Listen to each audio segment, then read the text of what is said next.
Estamos de volta com o nosso programa Diálogos Territoriais e nós vamos convidar a professora Patrícia Genovez para falar para nós o que é território e memória.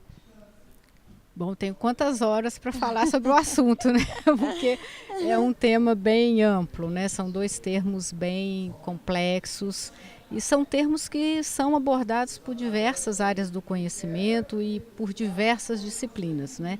A gente pode pensar em falar em território desde aquele biológico, né? Inclusive dos animais, inclusive do próprio ser humano, né? Que também é um animal. E falar de um território que seja absolutamente simbólico, né, imaterial, enfim, é um termo extremamente amplo, né, que para a gente classificar aqui ou conceituar é extremamente difícil. Mesma coisa memória, né? Memória também é um termo muito amplo, né, e complexo, que podemos falar desde a memória, né, humana, onde nós temos uma lembrança, como podemos chegar à memória do computador, por exemplo, né? Então é um termo utilizado por diversas áreas, né? O mais interessante é a gente perceber o quanto que esses dois termos interagem, né? Então, quando a gente fala de memória e de território aqui, a partir do JIT, que é um mestrado interdisciplinar, basicamente a gente está falando de uma interação, né? Não é possível falar de um território sem falar da memória que o envolve e que de certa maneira o constitui. Do mesmo modo que não tem como se falar de uma memória sem espacializá-la, sem territorializá-la, né? Então, portanto, são dois termos amplos, mas que aqui, para o JIT, eles possuem uma interação bastante positiva, digamos assim, e necessária, né? Essencial, né? Então, já que nós estamos conversando aí com o público que é leigo, né? Patrícia, fala para nós quais as pesquisas que vocês já realizaram aqui a partir dessa temática, território e memória, os resultados dessas pesquisas, por que é importante pesquisar sobre território e memória? Bom, nós fazemos parte de um núcleo aqui também, que é o Núcleo de Estudos Históricos e Territoriais, né? E as pesquisas que nós temos desenvolvido geralmente tangenciam, né, aspectos da formação histórica do território e também dos aspectos da memória e do território, como eu já falei anteriormente. Então, todos os objetos que são pesquisados aqui no JIT, de certa maneira, evocam uma certa memória do território a ser pesquisado, né, aqui. Então, todas as dissertações, de certa maneira, trazem essa questão da memória desse território que está sendo pesquisado, né? Então, são vários os objetos e são várias as possibilidades de pesquisa que nós temos, né? Então, nós temos desde a pesquisa, né, como nós temos da Débora, que pesquisa os símbolos sagrados, né, de uma arquitetura sacra, né? Como nós temos memórias, né, de bairros, de cidades, né, que se constituem enquanto territórios. Então nós temos vários elementos, inclusive mais recentemente uma pesquisa que eu venho desenvolvendo, que é sobre o patrimônio cultural, que é um outro tipo de memória que se expressa num território, né? Inclusive nós estamos organizando um livro sobre referências culturais da cidade, né? E é importante no sentido de que essa articulação entre território e memória, ela está intrinsecamente relacionada às questões identitárias, né? Então, para que uma comunidade ou uma sociedade tenha uma identidade, é necessário a gente pesquisar bem e entender bem essa articulação entre o território e a memória. Obrigada, professora Patrícia. E a Débora Lisboa é sua orientanda aqui no mestrado e vai falar para nós sobre a pesquisa que ela está realizando aqui. Então, fala para a gente, Débora, quais são os seus objetivos com essa pesquisa, né, e qual a relevância social desse estudo que você, né, se propõe a realizar aqui no mestrado? Então, a pesquisa que eu estou desenvolvendo envolve uma questão de migração, que é a migração forçada dentro da cidade de Itueta. Em função da construção da hidrelétrica de Aimorés, a cidade de Itueta foi toda modificada de local. Então, isso trouxe uma série de questões que a professora Sueli já até falou ali, mas nesse caso, em função de uma questão forçada, não foi em busca de uma vida melhor ou algo desse tipo. E uma dessas questões que envolveu essa modificação do local da cidade foi a Igreja Católica, que o consórcio que fez essa modificação entregou uma igreja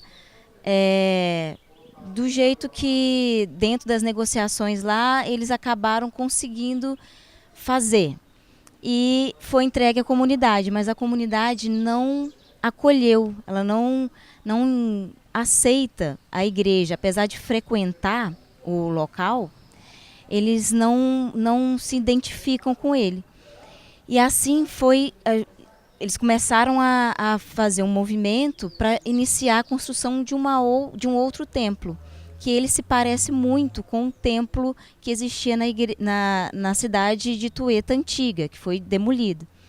E aí a gente vê a memória, como ela consegue trazer essa necessidade desses símbolos que as pessoas já reconhecem e que estão presentes nessa memória popular. As pessoas que estão frequentando, que vivem esse ambiente, que estão ali vivenciando esse local, precisam desses símbolos em função da memória que eles trazem, daquilo que é considerado para eles um sinal, um símbolo de algo que é sagrado, nesse caso da minha pesquisa.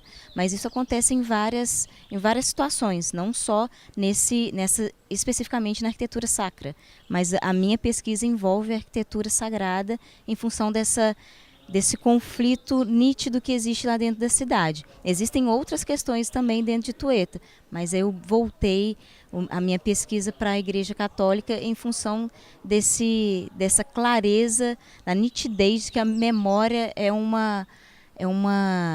aspecto muito específico, né, dessa cidade lá, que demonstra claramente que essa necessidade desses símbolos que não existia no templo que foi entregue pelo consórcio.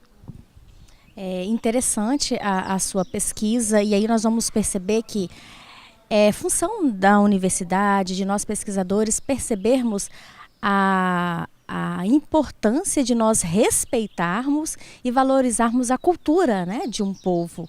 Então, às vezes, para um mercado capitalista, quando pensa em negócios, é só a gente remover esse povo daqui para outro lugar, nós vamos construir casas novas, mas nós precisamos entender que as pessoas, elas têm, né, nós temos a necessidade de preservar a nossa cultura. E no caso, né, como você traz a cultura religiosa, a religiosidade é algo muito importante para o nosso povo. Então, debruçar sobre essa temática, compreender, ouvir a população e né, quais são as memórias que tem desse processo de mudança, de uma emigração forçada.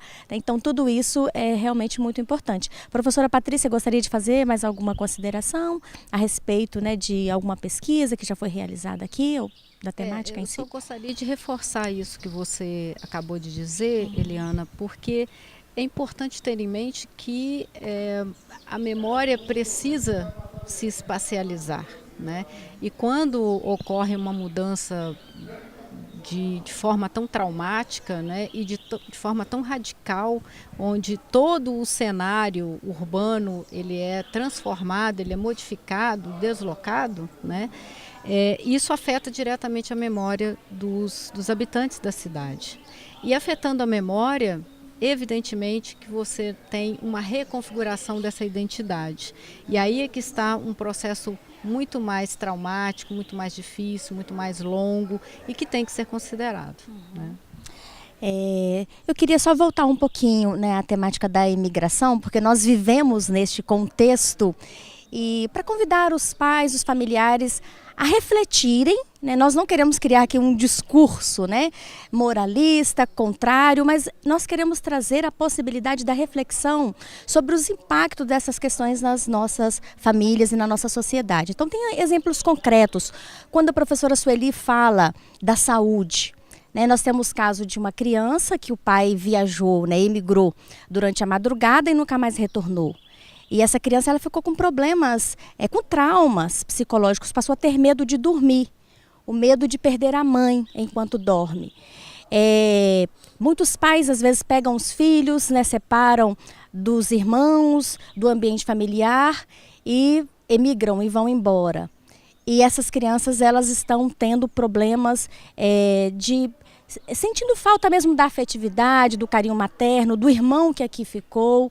Então, tem certos impactos na vida das nossas crianças que não tem dinheiro que consiga recuperar. E nós, quando sentamos e refletimos, nós queremos pensar o melhor para a nossa sociedade e principalmente para as nossas crianças, né, que muitas vezes acabam sendo, né, reféns de um processo, muitas vezes traumáticos. Então, mais uma vez, nós queremos agradecer. Se a professora Sueli quiser ter alguma fala final, ou o Ricardo lembrar de alguma coisa, nós temos 1 minuto para a gente concluir o nosso programa. Falando dessa questão das marcas, né, o trabalho, né, sobre a questão dessa memória é uma dessas questões de marca que está em todo o território. Quer dizer, a negação, né, havia um templo construído, né, bonito, moderno, mas que não representava a identidade religiosa daquele povo. E é isso nós vamos ver, como você disse, em relação à família, quer dizer, as famílias que estão reconfiguradas, né? Elas não são eliminadas, elas não acabam, elas são reconfiguradas, às vezes passam a viver avós e netos, mãe e filhos e tios, também são marcas que ficam nesse território. Eu penso que o fenômeno da imigração é algo que sempre perpassou a história da humanidade. Né? E é um fenômeno que você não tem como dizer se é positivo, se é negativo, mas é algo que tem que ser pensado em relação aos seus reflexos. Né? Permanecer ou não, ou ficar nesse processo de circularidade, né? O que fazer? São questões que nós também não temos resposta para isso. Né? Emigrar, deixar o filho, ou levar os filhos e para uma outra sociedade com outros valores que também vão causar impactos tanto quanto deixá-los aqui. São respostas que a gente ainda não existem, né? Mas são coisas que devem ser pensadas. E o objetivo nosso, de todo pesquisador, é produzir esse conhecimento para levar à reflexão, seja em políticas públicas, seja mesmo das pessoas comuns que podem estar pensando sobre essas questões. Então, essa é a contribuição que nós pensamos importante que o mestrado de gestão integrada de território, que a universidade tem dado à sociedade, produzir saberes sobre essas questões que nós vivemos no nosso cotidiano. Nós agradecemos a participação dos pesquisadores que estão aqui conosco para esse diálogo.